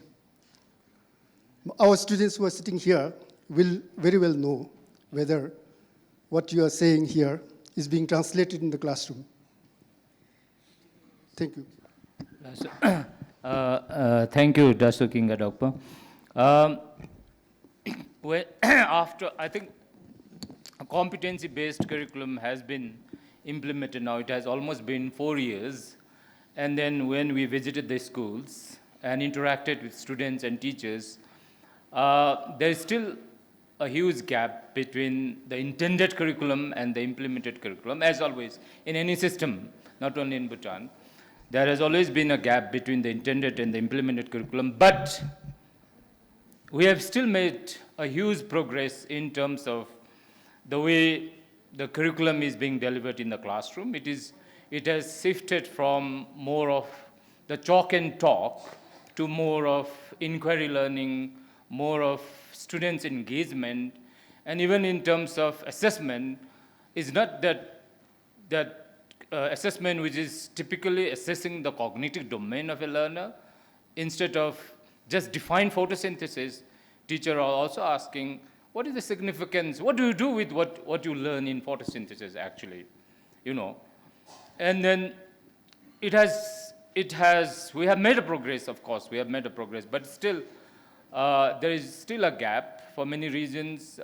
Many teachers are young, and then it takes time for them to, but we have made our effort in our own ways from the ministry side to train all the teachers. We have oriented all the teachers across the country, and also the graduates from Paro College of Education and Samtse College of Education on this competency-based curriculum. So hopefully, and we have also created a forum where if they have any problem with regard to assessment and the delivery of the curriculum and the understanding of the whole thing, we have the group, chemistry, physics, ICT, all the groups. And also now, once our curriculum is benchmarked, we have already got a plan where all the teachers will be given orientation on the benchmark curriculum. So that's what, but we cannot assure that the intended curriculum will be implemented in the way it is framed. So the gap is still there. We accept. I think in many schools that I've visited, teachers are still teaching in a very traditional way, and then just chalk and talk, and not beyond that. Thank you. Last question, please. Jason, sir.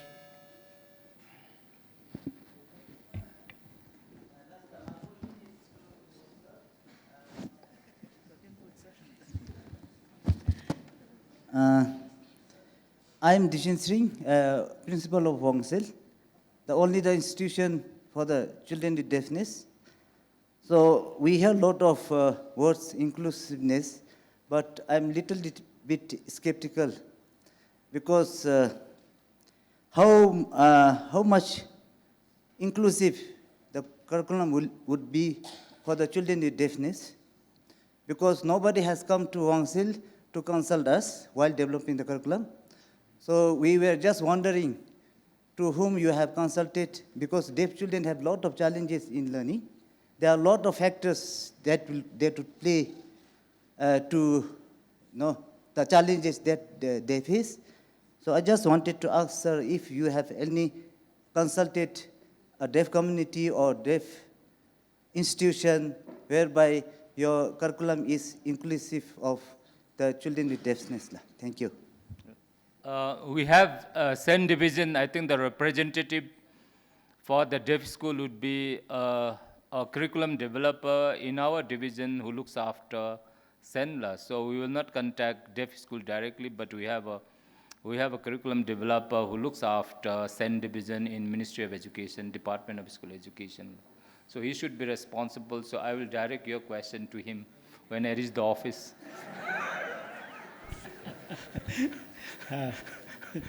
Thank you.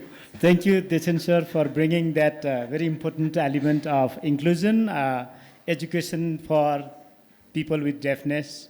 Was the Institute for Deaf consulted for curriculum? So critical thinking is at play here, and I'm very happy that the 21st century skills are at play. And I think in education we have to be very honest and frank and critical. So in the interest of time, we'll have to end this session here. I'm sure there are many more questions, but just to conclude the theme of this session was on strengthening learning. And I want to summarize like this. If we undertake research and have robust evidences backed by authentic data, if we invested on foundational learning in early years in ECCD and lower primary, if we have a curriculum and assessment and pedagogy system that is keeping with the pace of time, and if we have the teachers and the professionals that will translate these intentions into real practices at the classroom level, then we can think that, we can believe that learning might be strengthened. Thank you very much, and it was a great pleasure for me to be a discussant in this particular segment of the program. Thank you.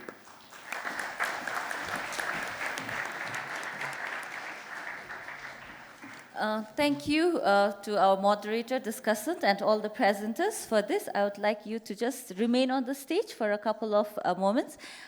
Thank you also to all our participants who are asking questions, and I have been told that there is one more additional question, but because we are already late on time, I would take the liberty to ask you to ask the questions during the lunch break.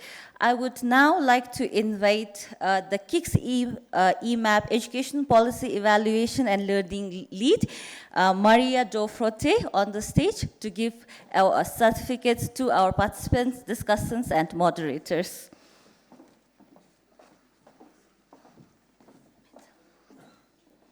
Go to them. So first, let me call on our moderator, Phupsingye Namge.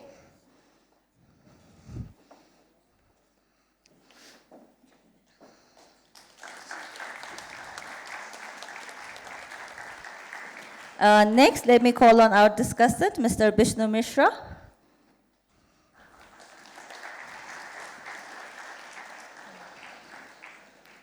Go ahead. Can I call on Sir Bhojraj to come and collect his certificate?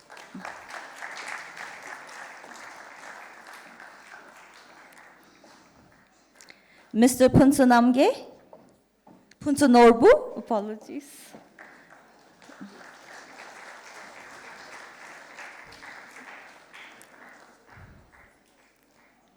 Dr. Gembo from PCE.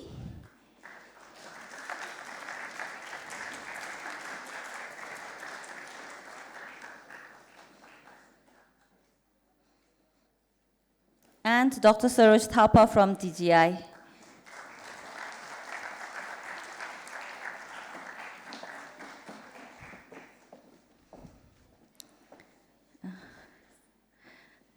Thank you, Marina.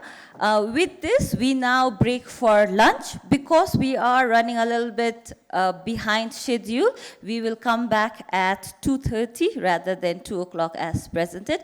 Lunch for all the attendees, participants are outside in the foyer, so please do join us for lunch, and that is also a chance for to ask your questions and network. So see you all after lunch.